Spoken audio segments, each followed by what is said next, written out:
tôt ce matin que les Iraniens ont tenté de le contacter, qu'il aurait répondu également sur le fait que c'est tard pour des négociations, mais qu'il n'est pas impossible et qu'il y a une grosse différence entre cette semaine et la semaine précédente. C'est une information qui a été démentie par la mission iranienne à l'ONU au cours des dernières minutes. Je ne sais pas si on a la déclaration. Il disait qu'aucun responsable iranien n'a jamais demandé à ramper aux portes de la Maison-Blanche. C'est important de le faire. Nouvelle de dernière heure concernant la petite Claire. Je vais tout de suite joindre le collègue Yves Poirier. Yves, quelle est cette nouvelle? Là, qui viennent de confirmer à Maxime Delan de l'agence QMI et moi-même que la petite Claire, écoutez bien ça, la petite Claire, donc qui était recherchée depuis dimanche, a été retrouvée saine et sauve. Elle est vivante. C'est ce qu'on apprend. Donc Claire Bell, 3 ans, est vivante. Elle a été retrouvée en Ontario, selon nos informations, Marianne. Elle qui était recherchée sans relâche, donc depuis dimanche, 9h45, dernière fois qu'elle a été vue dans l'arrondissement de la Salle, chez sa mère, ce qui est une nouvelle extraordinaire quand même. Et rassurante. Je ne sais pas quel est son état de santé, mais chose certaine, elle est vivante. Elle aurait été, et ça je le dis sous toute réserve, là, elle aurait été retrouvée donc dans un bâtiment de ferme dans l'Est ontarien, dans le secteur de la petite municipalité de Saint-Albert, dans l'Est ontarien, au cours des dernières minutes. Alors l'information a été confirmée à TVA Nouvelles, confirmée à l'agence QMI par plusieurs sources policières. Alors je rappelle cette nouvelle majeure. Claire Bell, 3 ans, retrouvée vivante après des journées de recherche depuis dimanche. Et j'assistais tantôt, il y a quelques minutes à peine, au palais de justice de Salaberry de Valleyfield à la comparution de sa mère qui n'a pas dit un mot tantôt dans la salle d'audience. Donc, elle est arrivée menottée dans le box des accusés. Le juge lui a expliqué qu'elle revenait en cours vendredi prochain, qu'elle allait demeurer détenue. Elle est accusée pour l'instant, la mère Rachel Elata, d'abandon d'enfant. Mais là, on vient d'apprendre que Claire Bell a été retrouvée saine et sauve, vivante en Ontario. Je répète les informations. Donc confirmée par Maxime Delan de l'agence QMI. D'autres sources sûres nous confirment également l'information. Elle a été retrouvée, semble-t-il, Marianne, et je dois confirmer, valider cette information-là, retrouvée dans un bâtiment de ferme dans la région de Saint-Albert, dans l'Est ontarien. Et tantôt, on voyait avec le collègue Kevin Crane que l'OPP, c'est-à-dire la police provinciale de l'Ontario, avait déployé son poste de commandement dans la région de Castleman. On a vu les informations évoluer durant la journée, Marianne, à l'effet que la mère, Rachel Todd, avait dit aux policiers qu'elle avait été en contact avec une fermière qui portait un tablier avec une mention bien spéciale sur lequel c'était écrit abondance. Il y a eu donc cette rencontre avec la fermière, je comprends bien. Donc, on semblait se rapprocher effectivement du lieu où on a retrouvé, ou du moins dans le secteur où on a retrouvé la petite Claire Bell vivante, donc je le rappelle, saine et sauve. Alors voilà, des informations qui sont allées très rapidement. Probablement que le public a collaboré et contribué, peut-être je m'avance, mais quand même, il y a eu des centaines d'informations diverses qui ont été offertes tant à la Sûreté du Québec qu'à la police provinciale de l'Ontario. Mais voilà encore une fois cette nouvelle fort rassurante. Et là, Marianne, je suis à côté du lac parce qu'on était au palais de justice à la Barrie de Valleyfield. Ce que je vais faire, Marianne, je vais vous laisser temporairement quelques secondes, le temps qu'on s'installe devant la caméra à l'extérieur, et je vais demander rapidement une entrevue avec Héloïse Cossette, porte-parole de la Sûreté du Québec, qui est probablement près du poste de commandement ici, à Coteau-du-Lac. Alors, je vous reviens très rapidement dans les prochaines minutes, Marianne, si cela vous convient, évidemment. Absolument, absolument. Alors que j'ai l'impression, et je me sens moi-même gagnée par l'émotion, et j'ai l'impression qu'il y a bien des gens à la maison qui, en apprenant cette nouvelle-là, sont tellement heureux pour cette petite fille, la petite Claire Bell. 3 ans, ça faisait maintenant 3 jours. Là, la dernière fois, maintenant, on savait que c'était en après-midi. Mais donc, 3 jours qu'elle était disparue. Ces informations, donc, qui ont placé la mère et l'enfant à Castleman à 14 heures dimanche. Et on comprend donc que c'est un bâtiment de ferme en Ontario. Là, ce serait, du moins, parce qu'on ne veut pas s'avancer, confirmer quoi que ce soit. Mais de toute façon, le plus important, c'est qu'elle ait été retrouvée en vie. Et je ne sais pas si Yves est encore en mesure de m'entendre, si Je pense qu'on va aller rejoindre le collègue Kevin dans un instant parce que la question est de savoir évidemment l'état de santé de cet enfant. On est heureux d'apprendre qu'elle est vivante. Il va sans dire dans quel état, comment elle a pu survivre ces 3 journées-là. Est-ce qu'elle avait accès à de l'eau? On parle de bâtiment de ferme possiblement. Est-ce qu'elle a eu accès à de la nourriture, dans quel état elle a été retrouvée et surtout de quelle façon elle a pu être retrouvée. Est-ce que ce sont possiblement les propriétaires de l'endroit qui, voyant le déploiement policier et comprenant que l'enfant aurait pu se trouver dans le secteur, on sait à quel point les policiers ont demandé d'aller dans les entrepôts, d'aller dans les cabanons, d'aller dans les bâtiments justement de ferme un peu partout pour s'assurer que l'enfant n'aurait pas trouvé refuge dans ces endroits-là. Donc, est-ce que c'est de cette façon-là qu'elle a finalement pu être retrouvée? Est-ce que les indications qu'ont pu à un certain moment donner la mère quand on parlait de cette fermière, est-ce que ce sont ces informations-là qui ont pu permettre de finalement la retrouver? Enfin, je vous rappelle donc cette nouvelle majeure et qui, j'ai l'impression, fait plaisir à bien des gens, bien des mamans, bien des papas, bien des parents, bien des Québécois. La petite Claire retrouvée, donc vivante en Ontario. Elle était évidemment recherchée sans relâche depuis 4 jours. On parlait plutôt à l'Association des bénévoles en recherche et sauvetage, des bénévoles qui, depuis dimanche, faisaient des recherches. On a vu les policiers de la Sûreté du Québec, que ce soit à bord de l'hélicoptère, que ce soit sur les chevaux, que ce soit en VTT, des recherches partout autour des endroits significatifs, c'est-à-dire l'endroit où la disparition avait été donc déclarée par la mère autour de 15h30. Ça, c'était à Coteau-du-Lac, en Montérégie. Il y a le secteur de Saint-Polycarpe à un certain moment aussi qui a été cherché, sans compter l'endroit où le chien, le petit chien, avait été donc retrouvé mort. Yves Poirier, on me dit que je suis en mesure donc de vous parler. Quelles informations se confirment à ce stade-ci? Est-ce qu'on a une idée de l'état dans lequel la petite a été retrouvée? Excusez-moi, Marianne, je félicitais en même temps un policier de la Sûreté du Québec. Écoute, Marianne, je te décris ce qui se passe, là. Il a je pense que c'est M. Germain, policier, là, un des hauts gradés de la SQ qui vient d'entrer dans le poste de commandement. Marianne, il avait les yeux larmoyants de soulagement. Je le voyais faire des accolades avec des collègues là, de la Sûreté du Québec. On voit là, des sourires et tout ce poids de moins sur les épaules de ces policiers et policières et membres, justement, des équipes là, depuis dimanche qui travaillent d'arrache-pied ici sur le terrain à Coteau-du-Lac pour retrouver la petite Claire. Et là, je rappelle, cette nouvelle Claire a été retrouvée saine et sauve dans l'Est ontarien, dans la région de Saint-Albert. Et on attend, me dit-on, Marianne, probablement dans à peu près 10 minutes, une conférence de presse, une mêlée de presse de la part de la Sûreté du Québec. Je pense que c'est Héloïse Cossette de la SQ qui va venir donc faire ce point de presse et pour nous parler donc de ce développement majeur.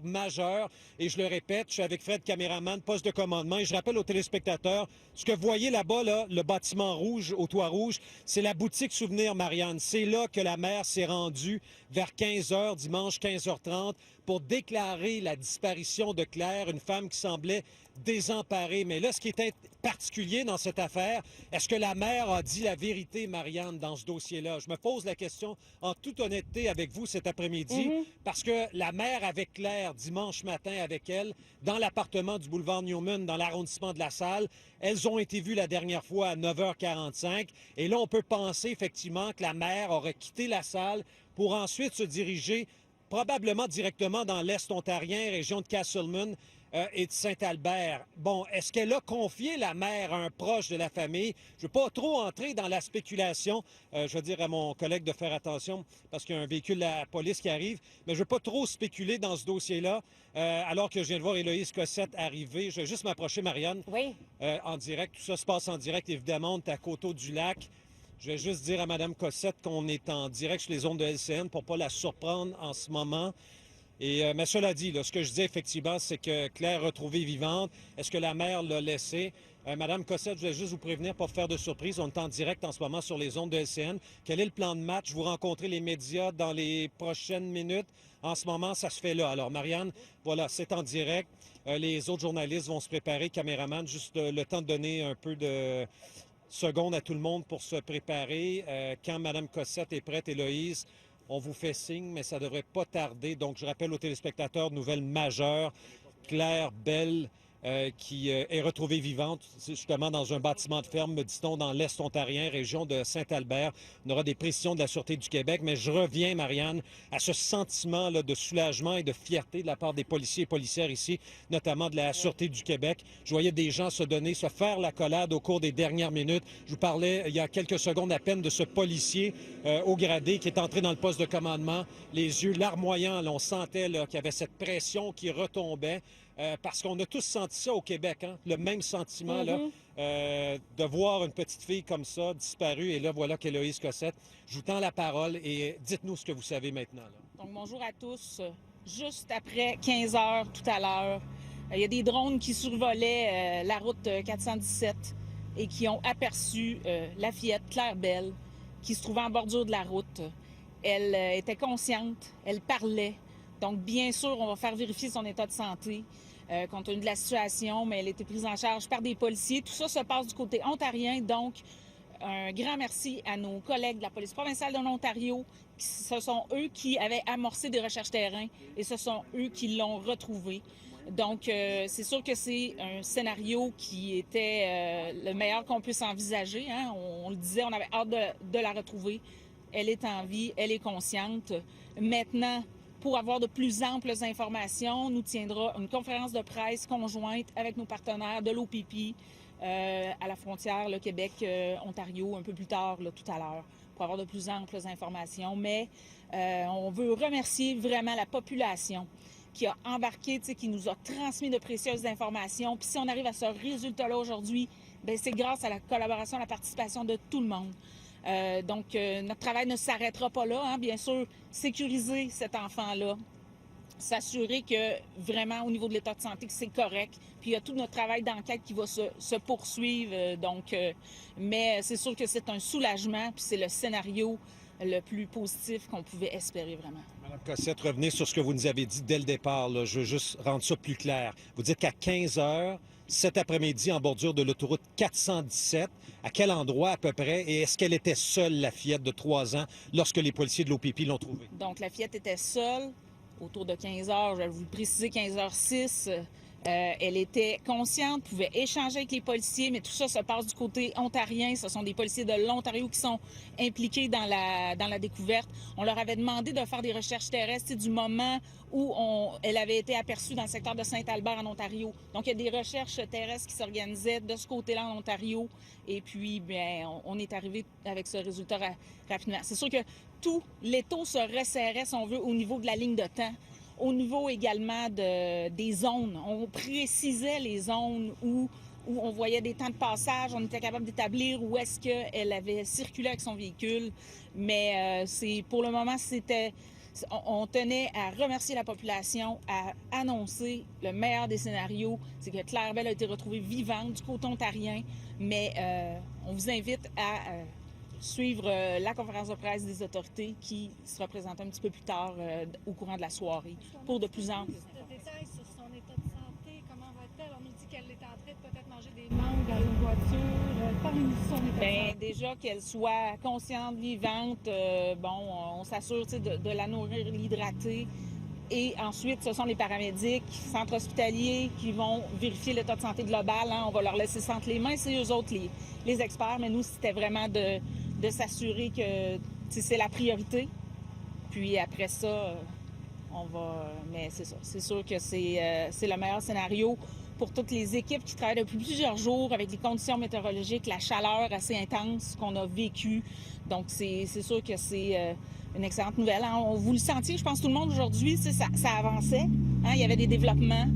Et puis, on arrive avec celui-là un milieu d'après-midi. Je suis convaincu que l'enquête est loin d'être terminée là, de la part de la Sûreté du Québec. Dites-moi donc, est-ce qu'on sait si Claire aurait été laissée par un adulte, justement, dans ce secteur près de la 417, seule? Parce que j'ai de la difficulté à penser que cette petite fille de 3 ans ait pu survivre de même, là, seule, pendant toutes ces journées-là. Est-ce qu'il y a un adulte qui l'accompagnait lorsque vous l'avez retrouvée tantôt, ou elle était vraiment seule? Écoutez, honnêtement, toutes les infos dont je dispose, c'est parce qu'on sait la vitesse de l'information, donc l'important, c'était de vous l'annoncer à la population le plus rapidement possible. Mais tout le reste, les questions subséquentes ou tous les détails que j'ai, honnêtement, je les ai fournis.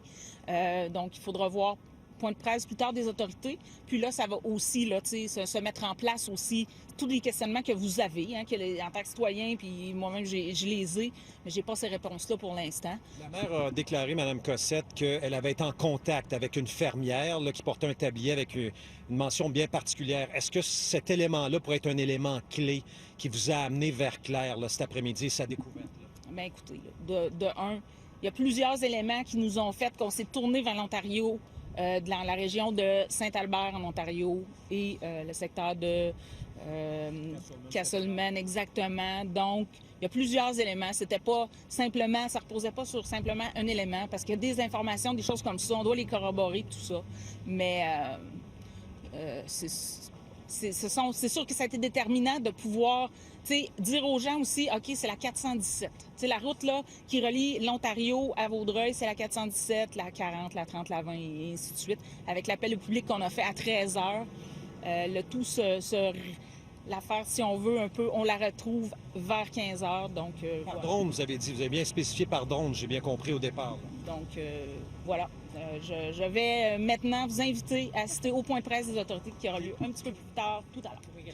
Alors, Héloïse Cossette qui vient de prendre la parole, elle va passer à la portion anglophone de la conférence de presse, Marianne. Alors voilà cette nouvelle extraordinaire. Claire Bell, 3 ans, retrouvée vivante, saine et sauve. Elle semble être en bonne santé. Là. Madame Cossette n'était pas en mesure de nous en dire davantage. Je sais qu'une collègue journaliste qui semblait indiquer qu'elle était en présence de policiers et semblait manger des fruits en ce moment là pour se rassasier. Mais effectivement, c'est assez incroyable comme découverte. On nous disait clairement là, au début de la mêlée de presse qu'elle avait été retrouvée en bordure de l'autoroute 417, probablement dans le secteur Saint-Albert et Castleman, localisé par un drone, Marianne. Pour la suite des choses, là, difficile d'obtenir des réponses de la part de la SQ. Si je comprends bien, il y aura une conférence de presse menée conjointement avec la police provinciale de l'Ontario et la Sûreté du Québec qui vont nous en donner probablement davantage. Mais je tenais à lui demander comment une petite fille comme ça peut se retrouver seule, effectivement, en bordure de l'autoroute 417 après quelques jours de... Pardonnez-moi, Marianne, c'est un passage très fréquenté ici, justement, les trains comme ça, là, les convois de marchandises à proximité de Coteau-du-Lac où on est. Là. Mais cela dit, comment une petite fille, Marianne, peut, pendant autant de jours comme ça, survivre effectivement seule. Est-ce qu'elle a été aidée par un adulte? Est-ce qu'elle a été abritée par un adulte? Est-ce qu'elle s'est retrouvée dans une résidence peut-être de l'entourage de la mère? Ça reste à voir. Là. Ce sont des questions pour l'instant sans réponse. On a bien hâte de voir si les policiers voudront nous en dire davantage. Entre-temps, la mère, Rachel Top, demeure détenue dans ce dossier-là, toujours accusée d'abandon d'enfants dans ce dossier-là. Prochaine date de cours, c'est vendredi. Et je reviens à les émotions partagées par la police sur le terrain, les policiers et policières. Tantôt, j'ai pu voir des accolades, des poignées de main, des gens soulagés, des larmes aux yeux. Et j'entendais Mme Cossette, que je côtoie sur une base régulière dans le cadre de conférences de presse. Je la sentais effectivement émotive, elle aussi, Marianne, parce que tout le monde était impliqué là, à fond dans ce dossier-là. On parlait de quoi? Une centaine, sinon 150 policiers sur le terrain qui ont porté main forte. Il y a même des citoyens qui se sont mêlés des recherches dans le but d'aider à retrouver rapidement la petite. Mais ça a rapidement progressé au courant de la journée avec des informations qui ont amené les policiers vers l'Est ontarien. Et voilà que la petite Claire Bell est retrouvée saine et sauve. On se reparle un peu plus tard, Marianne, s'il y a d'autres développements. Je pense qu'on partage tous le grand soulagement des policiers. On imagine les proches, évidemment, de la petite Claire. Merci beaucoup, Yves. Et tout de suite avec nous, Dr Gilles Chamberlain, psychiatre. Bonjour, Dr Chamberlain. Bonjour. Je suis contente de vous parler avec ce dénouement extraordinaire, il faut le dire. Après 3 jours, c'est la preuve qu'il ne faut pas perdre espoir. Alors, tout à fait, parce que c'est même un peu inespéré. Plus ça allait, plus le temps passait, plus on avait des raisons d'être inquiets. C'est vraiment inespéré et tout le monde est soulagé, là. Tous ceux qui apprennent la nouvelle poussent un soupir de soulagement. Absolument. Avec ce dénouement, bon, évidemment, tous les fils ne sont pas attachés. On ne sait pas exactement ce qui s'est passé pendant ces 3 journées-là pour la petite Claire, etc. Est-ce qu'elle s'est abritée? Où? Comment? Est-ce qu'il y avait des gens ou pas? Bref, il y a encore énormément de questions. Le collègue Yves Poirier le soulevait, mais quand même, est-ce que le fait qu'elle soit vivante, le dénouement que l'on connaît heureux aujourd'hui, est-ce que ça nous permet d'avoir peut-être une idée plus précise de l'état dans lequel se trouvait possiblement la mère? Du moins, est-ce que ça nous permet de fermer des portes? Oui, ça ferme plusieurs portes. Ce qui était inquiétant aussi, c'était le vidéo qui avait été publié la veille où la mère avait l'air de menacer quelqu'un assez précisément d'informations qu'elle avait eues. C'est inquiétant tout ça. Il y a encore des choses qu'on ne peut pas expliquer non plus. Ce qui est inquiétant, c'est le chien qui était décédé aussi. Si jamais c'est vraiment son chien, ça fait plusieurs choses qu'il va falloir expliquer.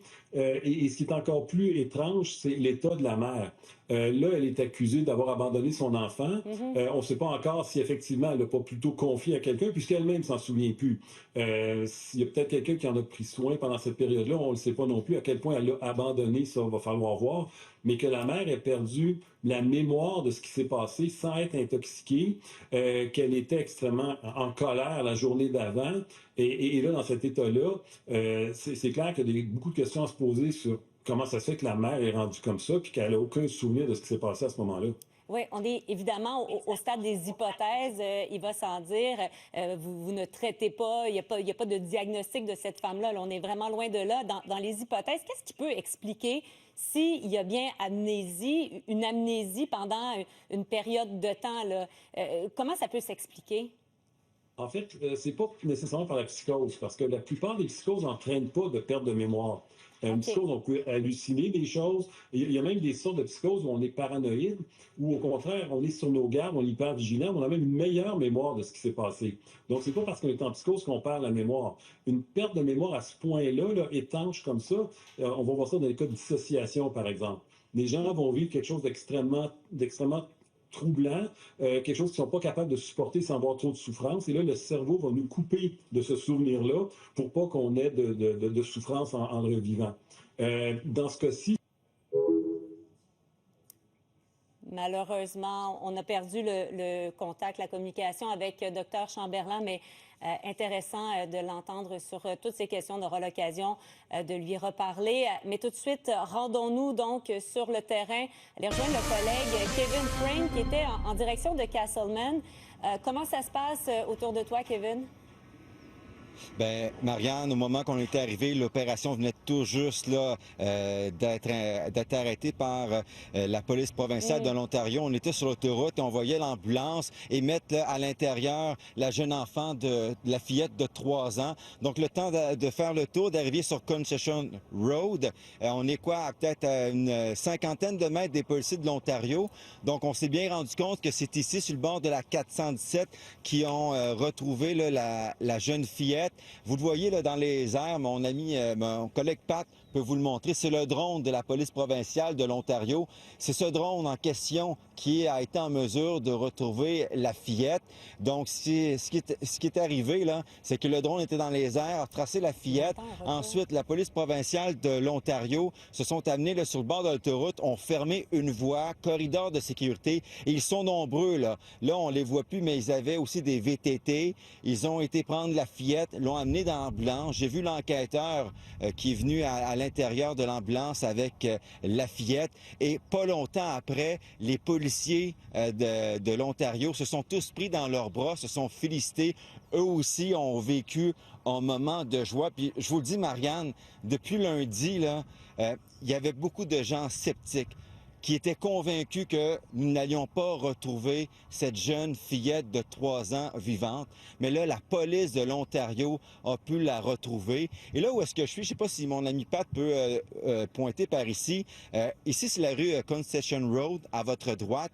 Et juste en face, bien, il y a une petite ferme. il y a quelques résidences. C'est un endroit qui semble très peu passant. Donc, qu'est-ce qui fait en sorte que la fillette de 3 ans a été retrouvée de ce côté-ci? Et on le voit, là, la distance entre la route et l'autoroute est peut-être d'environ 100 mètres. Donc, il y a beaucoup de questions sans réponse. Mais Marianne, la bonne nouvelle, c'est qu'on ait retrouvé cette jeune fille de 3 ans ici, à Saint-Albert, en Ontario.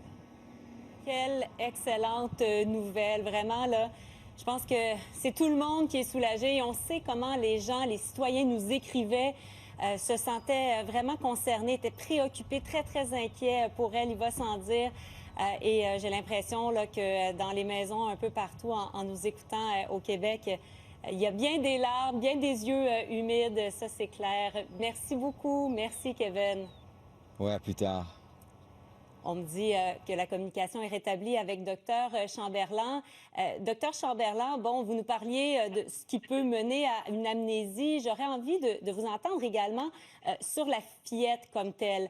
À l'âge de 3 ans, quels souvenirs on peut garder? Et encore là, je répète qu'on ne sait pas ce qui s'est passé pendant ces 3 journées, ce qui s'est passé avant, ce qui s'est passé pendant. On sait qu'elle était donc en bordure de route, seule, et qu'elle a été découverte de cette façon-là par les policiers ontariens qui avaient élevé un drone. Qu'est-ce qu'elle peut garder comme souvenir? J'imagine qu'il y aura un travail à faire auprès d'elle également psychologique. Est-ce qu'on peut imaginer ça, oui? Oui, encore là, c'est très variable. Ouais. Ça dépend vraiment de ce qu'elle a vécu puis à quel point elle a eu peur. C'est sûr que si elle a vécu des choses traumatisantes, il y a des chances que plus on est jeune, plus on a des chances de dissocier. Que ça se coupe de son souvenir, que ça remonte pas à la surface et qu'elle soit en quelque sorte comme protégée par ça.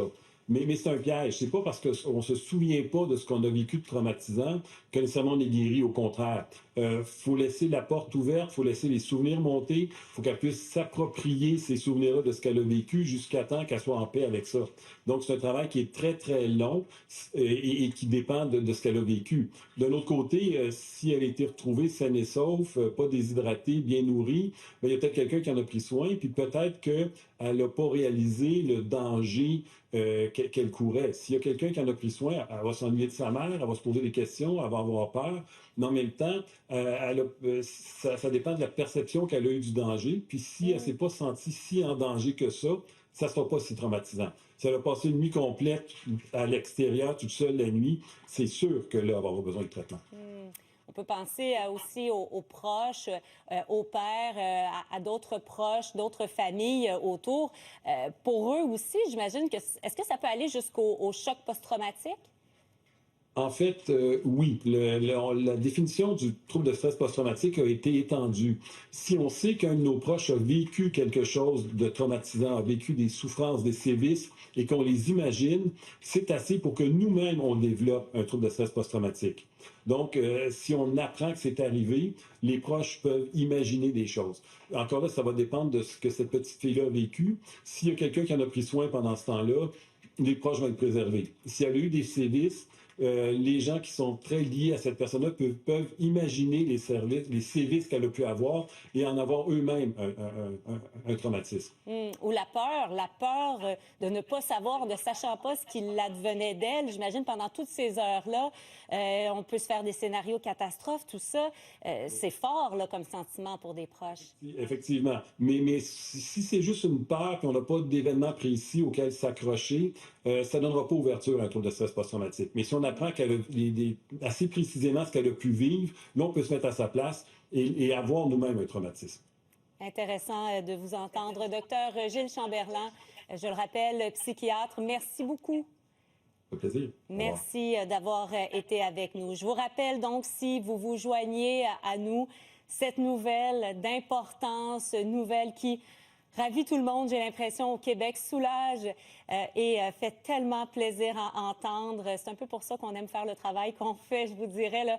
Je suis tellement contente, si je vous l'apprends, de vous apprendre qu'elle a été retrouvée, la jeune Claire Bell, de 3 ans. Elle était disparue depuis dimanche. Ça faisait donc 3 jours qu'elle était disparue. Avait été vue à 9h45, arrondissement La Salle, et autour de 13h. On nous a donc confirmé à ce moment-là qu'elle avait été également vue. Bon, par quelle information on est arrivé à cette constatation-là, cette confirmation-là, ce n'est pas clair, mais qu'elle avait été vue avec sa mère dans le secteur de Castleman.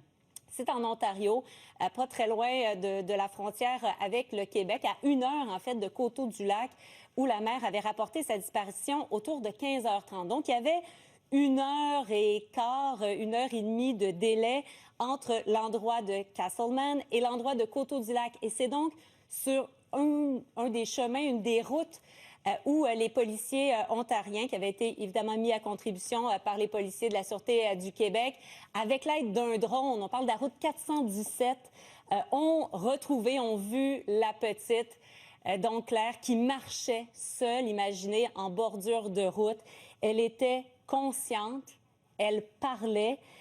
Et aux dernières nouvelles, elle était donc, nous disait le collègue, avec les paramédics, mais il semblerait là, que son état de santé, évidemment, il y aura des évaluations, mais elle semblait donc avoir un état de santé satisfaisant. Vraiment, là, une nouvelle, quand on dit qu'il ne faut pas perdre espoir, c'est toute une manifestation, toute une preuve de ça, vraiment une excellente nouvelle que le fait qu'on ait retrouvé la petite Claire Bell, 3 ans. Paul Larocque suit. Restez là. Mesdames, Messieurs, bonjour. Merci, Marianne. Donc, on poursuit notre couverture spéciale sur ce dénouement, qualifions-le d'extraordinaire qui vient de se produire il y a quelques minutes à peine. Donc, si vous joignez à nous, et plusieurs d'entre vous le font à cette heure-ci, donc, je vous le rappelle, la petite Claire Bell, 3 ans, que l'on recherchait intensément depuis dimanche, a été retrouvée en milieu d'après-midi, vivante. Dans le secteur, on voit là, l'équipe de Kevin Crane nous donne des images en ce moment dans ce secteur-là. C'est en Ontario, à Saint-Albert. Donc, la petite, semble-t-il, marchait sur le bord de l'autoroute 417 lorsqu'elle a été aperçue par des policiers qui procédaient à des recherches avec des drones, notamment. Tout de suite, on va aller retrouver Yves Poirier, là, qui, depuis les premières heures, suit cette enquête-là. Yves, on va se le dire, comme n'importe qui et tout le monde à l'écoute, là, quel soulagement, quelle belle nouvelle, donc, qui vient de se produire il y a quelques minutes.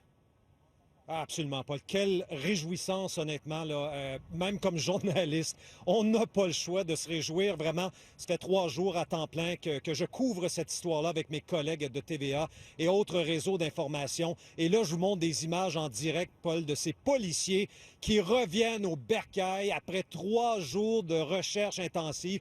Des poignées de main, Paul, de satisfaction. Des policiers et policières heureux. Ils ont droit de l'aide. Des gens fiers du travail accompli, parce que vous avez bien résumé ce qui s'est passé au cours des dernières heures. Vers 15 heures cet après-midi, en bordure de l'autoroute 417, dans l'Est ontarien, dans le coin de Castleman-Saint-Albert, Paul, la petite Claire Bell, 3 ans, a été retrouvée saine et sauve. Au cours des dernières minutes, la porte-parole, Héloïse Cossette, et regardez ces images, Paul, policière qui vient saluer son confrère. Ça dit tout, ces images-là. Je voyais des policiers larmoyants tantôt, mais des larmes de bonheur, Paul, véritablement. La pression retombe en ce moment.